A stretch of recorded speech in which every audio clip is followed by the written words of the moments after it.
Welcome back to SK1 किस and आज हम लोग एक बहुत ही इंटरेस्टिंग टॉपिक की बात करेंगे एंड दिस इज अबाउट कि कैसे जे थॉमसन ने प्रपोज किया था ये हाइपोथेसिस कि जो इलेक्ट्रॉन होता है ये एक्चुअल में मे भी इंडिविजिबल नहीं होते, रादर ये एलिमेंट्री छोटे छोटे और एलिमेंट्री पार्टिकल से बने या फिर ये अपने पार्ट से बने जो कि अपने रेस्पेक्टिव चार्जेस रखते हैं। एंड ये जो चार्जेस रखते हैं सिंस चार्जेस का एक कॉन्फ़िगरेशन है तो इसकी वजह से ऑब्वियसली हमें पता है चार्ज के कॉन्फ़िगरेशन में एक इलेक्ट्रिक पोटेंशियल एनर्जी होती है। तो मे बी इलेक्ट्रॉन की इलेक्ट्रिक पोटेंशियल एनर्जी की वजह से ही इसका मास आता है। That is what will talk about and obviously मैं आप पे बता देता हूँ कि ऑब्वियसली क्वांटम मैकेनिक्स के डेवलपमेंट के बाद हमें पता चलता है इलेक्ट्रॉन एक इनडिविजिबल पार्टिकल है। अब स्ट्रिंग थियरी अलग बात कहती है कि इलेक्ट्रॉन भी एलिमेंट्री नहीं है, लेकिन क्यूएम में बताया जाता है इलेक्ट्रॉन इंडिविजिबल है, एक सिंगल पार्टिकल है, इसे आप ब्रेक फर्दर डाउन नहीं कर सकते हो। बट इवन बिफोर रिलेटिविटी की डिस्कवरी, आइंस्टाइन ने रिलेटिविटी पब्लिश किया उससे पहले भी जे थॉमसन ने हाइपोथेसिस दिया था कि मान लो आपके पास एक इलेक्ट्रॉन है, तो इसे फंडामेंटल लेवल पे देखने पे आपको शायद पता चल सकता है इलेक्ट्रॉन अपने भी स्मॉलर पार्ट से बने जिनके पास इनके रिस्पेक्टिव चार्जेस हैं। ये चार्ज का कॉन्फ़िगरेशन है, चार्ज का कॉन्फ़िगरेशन होता है तो वहां पे इलेक्ट्रिक पोटेंशियल एनर्जी होती है। ये जो इलेक्ट्रिक पोटेंशियल एनर्जी होती है कोई काइंड की एनर्जी, तो जैसे आइंस्टाइन ने अपने रिलेटिविटी में बताया the equals MC square famous equation, ये भी पूरा इक्वेशन नहीं है, रादर अगर कोई ऑब्जेक्ट मोशन में हो तो उसके पास अलग एनर्जी होगी। तो किसी भी ऑब्जेक्ट की जो रेस्ट एनर्जी होती है equal to rest mass times speed of light का स्क्वायर। शायद ये जो E है यहाँ पे if you consider for an electron, आप इस इलेक्ट्रिक पोटेंशियल एनर्जी को मास टाइम्स ए स्क्वायर लिख सकते हो। व्हाट थॉमसन मीन्ट वाज कि जो मास आता है एक इलेक्ट्रॉन के पास मास क्यों होता है, क्योंकि उसके चार्ज का कॉन्फ़िगरेशन के पास एक इलेक्ट्रिक पोटेंशियल एनर्जी होता है, इसके पास ये एनर्जी है एंड इस एनर्जी की वजह से ही बाई इक्वल्स एमसी स्क्वायर, इस एनर्जी की वजह से स्पीड ऑफ लाइट की वजह से इस इलेक्ट्रॉन के पास मास होगा। मतलब somehow he tried to explain electron के पास मास क्यों होता है। Let's try looking at it कि क्या सच में ऐसा हो सकता है कि इलेक्ट्रॉन का मास इसकी इलेक्ट्रिक पोटेंशियल एनर्जी की वजह से आता है। मान लो आप इलेक्ट्रॉन आपके पास है, दिस आर इलेक्ट्रॉन, इसको मैंने क्या कर दिया दो पार्ट में, लेट्स से तीन पार्ट में डिवाइड कर देते हैं। मेरे पास एक इक्विलेटरल ट्राइंगल बन गया, एक इक्विलेटरल ट्राइंगल है।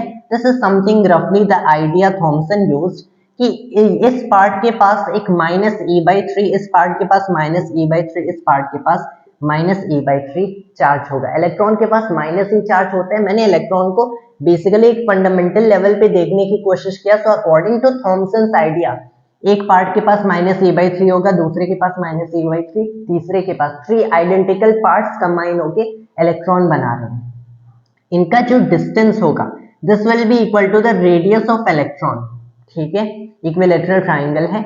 ऑब्वियसली हमें पता है चार्ज का कॉन्फ़िगरेशन, इस सिस्टम के पास एक इलेक्ट्रिक पोटेंशियल एनर्जी होगी। अगर उस इलेक्ट्रिक पोटेंशियल एनर्जी को कैलकुलेट करने की कोशिश करें कि एज्यूमिंग जब distance between each of the part infinite होगा तब हम लोग इलेक्ट्रिक पोटेंशियल एनर्जी जीरो मान लेते हैं। अगर मैं इस पर्टिकुलर सिस्टम में इलेक्ट्रिक पोटेंशियल एनर्जी कैलकुलेट करने की कोशिश करूं तो मान लो ये हो गया मेरा charge Q1, Q2, Q3, obviously तीनों इक्वल हैं। मैं यहाँ एक जनरल इक्वेशन लिखने की कोशिश करूंगा, बाद में Q1, Q2, Q3 इक्वेट करेंगे -1/3। तो यहाँ पे U क्या होगा, Q1, Q2, Q3 के लिए 1/4πε0 Q1 Q2 over R12 plus में होता है 1/4πε0 Q1 Q3 over R13 plus में होता है 1/4πε0 Q2 Q3 ओवर R13। यही होता है।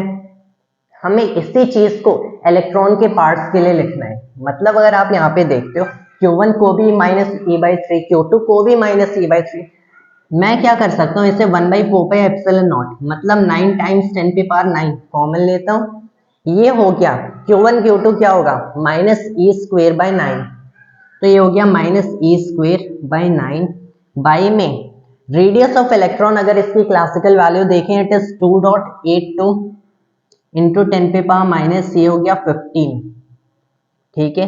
प्लस में again it is the very same term क्योंकि चार्ज की वैल्यू सब सेम है, minus A square by 9 over 2.82 into 10 power minus 15, फिर हो गया again minus A square by 9 over 2.82 into 10 पे पावर माइनस 15। मतलब इस टर्म को कैलकुलेट करना है, 3 से मल्टीप्लाई करना है क्योंकि ऑब्वियसली दैट विल गो, फिर एक माइनस भी होगा उसको 9 इंटू 10 पावर 9 से मल्टीप्लाई करो, that is the resulting electric potential energy. Here I will use calculator क्योंकि we are really not going to perform such a lengthy calculation. तो क्या करते हैं, ये हो गया हमारे पास 1.6 इंटू 10 पे पावर माइनस 19 का स्क्वायर हो गया, ठीक है। इसको 9 से डिवाइड करो, उसके बाद इसी को 2.82 इंटू 10 पे पावर माइनस 15 से डिवाइड करो। ऑल राइट, हो गया। इसको 9 इंटू 10 पावर 9 से मल्टीप्लाई करो एंड 3 से मल्टीप्लाई कर दो क्योंकि माइनस साइन बाहर आ जाएगा एंड सब ऐड होंगे। तो 3 से मल्टीप्लाई किया, मुझे ये जो वैल्यू मिल रही है 2.72 इंटू 10 पे पावर माइनस 14 जूल। अब अगर मैं थॉमसन के हाइपोथेसिस के अकॉर्डिंग लूं कि ये होगी electric potential energy of the configuration of charge in an electron, एक इलेक्ट्रॉन के अंदर, तब ये जो m equals a by c square है जहां पे e को मैंने क्या ले लिया, यही पोटेंशियल एनर्जी। इसको अगर मैं स्पीड ऑफ लाइट से डिवाइड करता हूं और रादर स्पीड ऑफ लाइट के स्क्वेयर से डिवाइड करता हूं, सो यू हैव 9 इंटू 10 पे पावर 16, 3 इंटू 10 पावर 8, उसका स्क्वेयर 9 टाइम्स 10 पावर 16। ये जो हमारी वैल्यू आ रही है दिस इज 3.026 इंटू 10 पे पावर माइनस 31 किलोग्राम। सारी वैल्यूज एसआई में थी क्योंकि अगर हम लोग देखें ये वैल्यू भी मैंने मीटर में लिया था, 2.82 टाइम्स 10 पावर माइनस 15 मीटर, ये 1.6 टाइम्स 10 पावर माइनस 19 कूलम। तो यहाँ पे ये मेरी फाइनल वैल्यू आ रही है कि अगर थॉमसन की हाइपोथेसिस करेक्ट होती, ये इलेक्ट्रॉन कुछ ऐसे और पार्ट से बने, मतलब ये होता मास एक इलेक्ट्रॉन का। लेकिन हमें पता है कि मॉडर्न वैल्यू के अकॉर्डिंग ये गलत है।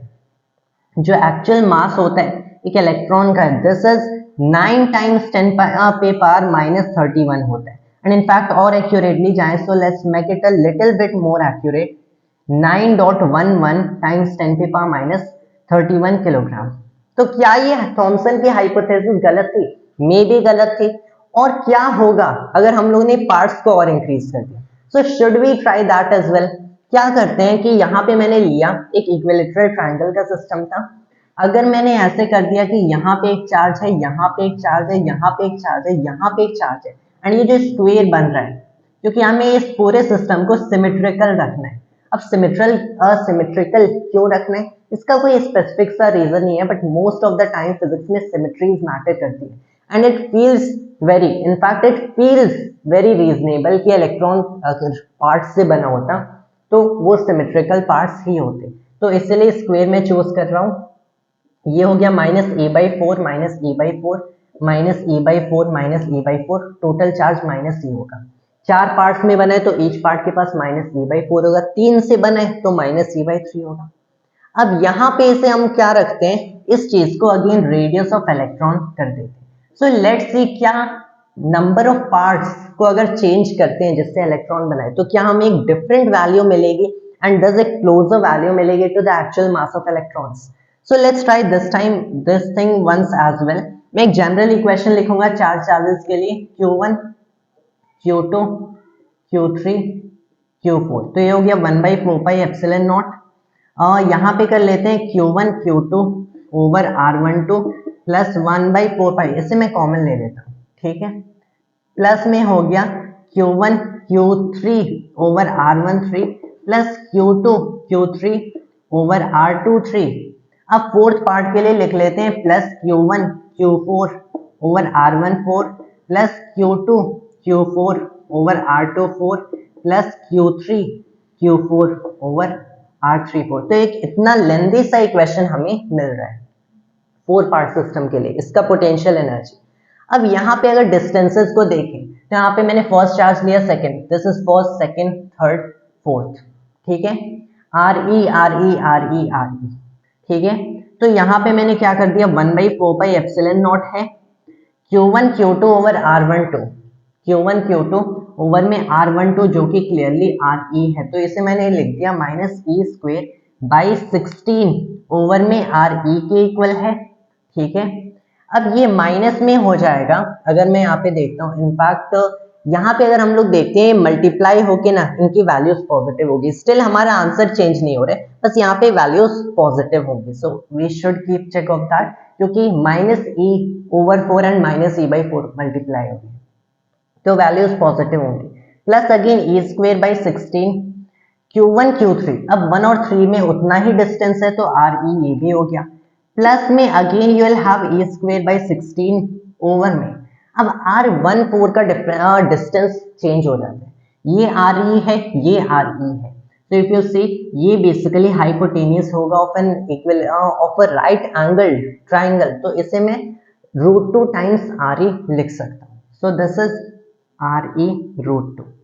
प्लस में Q2 Q4 देखें, this is plus E square by 16 over में ये आर ई अगेन हो गया, प्लस में Q3 Q4 ये जो डिस्टेंस है ये भी आर ई है, so plus E square by 16 R E हो गया, ठीक है। यहाँ पे हमें कितने टर्म्स मिल रहे हैं, ऑल राइट, यहाँ पे if we look at it, ये एक टर्म हो गया, फिर ये एक हो गया, फिर ये एक हो गया, then you have this, then you have this, एक टर्म कोई मिसिंग हो रहा है। हम लोगों ने Q1 Q2 के लिए लिख लिया, आर ई डिस्टेंस है, Q1 Q3 के लिए भी वही डिस्टेंस है, then you have Q2 Q3, हम लोगों ने Q2 Q3 लिखा है, there will be one more term, in fact यहाँ पे ब्रैकेट क्लोज नहीं, Q2 Q3 के लिए भी लिखना पड़ेगा ई स्क्वेयर ओवर 16 ओवर में, and this is again the very same distance, वही डायगोनल का डिस्टेंस है आर ई √2, ऑल राइट। अब यहाँ पे इन सारे टर्म्स को ऐड करना पड़ेगा, ऑब्वियसली कैसे करेंगे, मल्टीप्लाई करके, ये हो गया one term,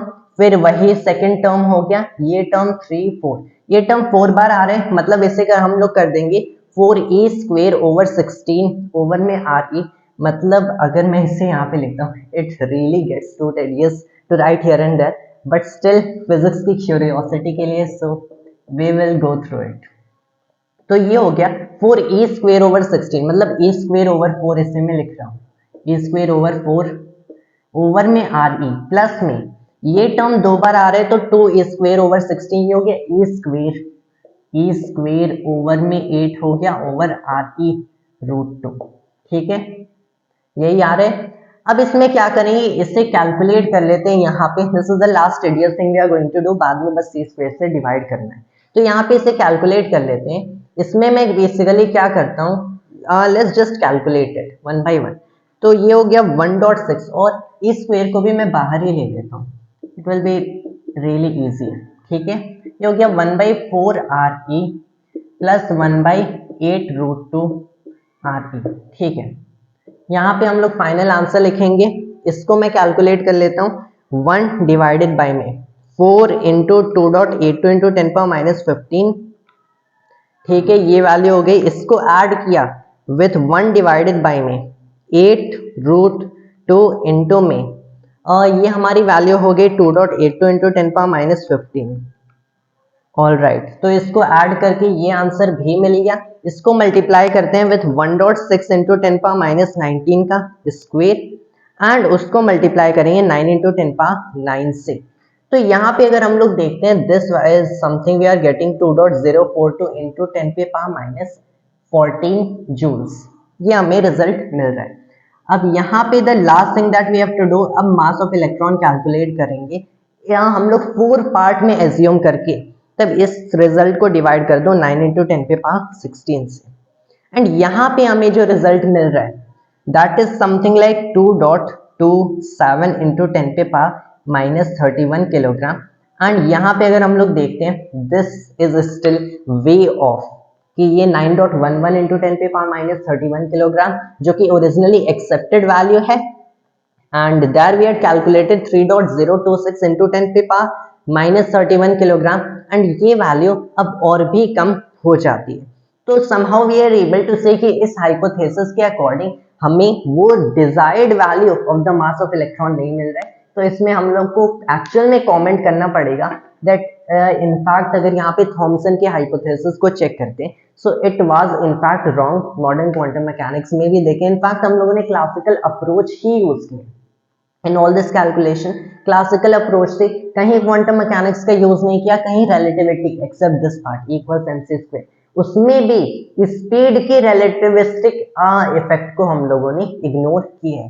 so you have to see speed के रिलेटिविस्टिक इफेक्ट्स को इग्नोर किया है। जब electron, in fact most of the time electron motion में ही होते हैं, ऑर्बिट में होते हैं, तो इलेक्ट्रॉन के लिए इनफैक्ट वहां पे रिलेटिविस्टिक इफेक्ट्स होल्ड करने चाहिए and we should include that. लेकिन at least according to classical approach, जो कि उस टाइम अप्रोच थॉमसन के टाइम में एग्जिस्ट करती थी, तो उस अप्रोच के हिसाब से वी कैन पहले से कि थॉमसन इस हाइपोथेसिस में गलत है। That was my today's video about testing this hypothesis of J Thomson, जो कि उन्होंने आइंस्टाइन की रिलेटिविटी की पब्लिकेशन के भी 10 साल पहले पब्लिश किया था। And that was all for today and thanks to all viewers.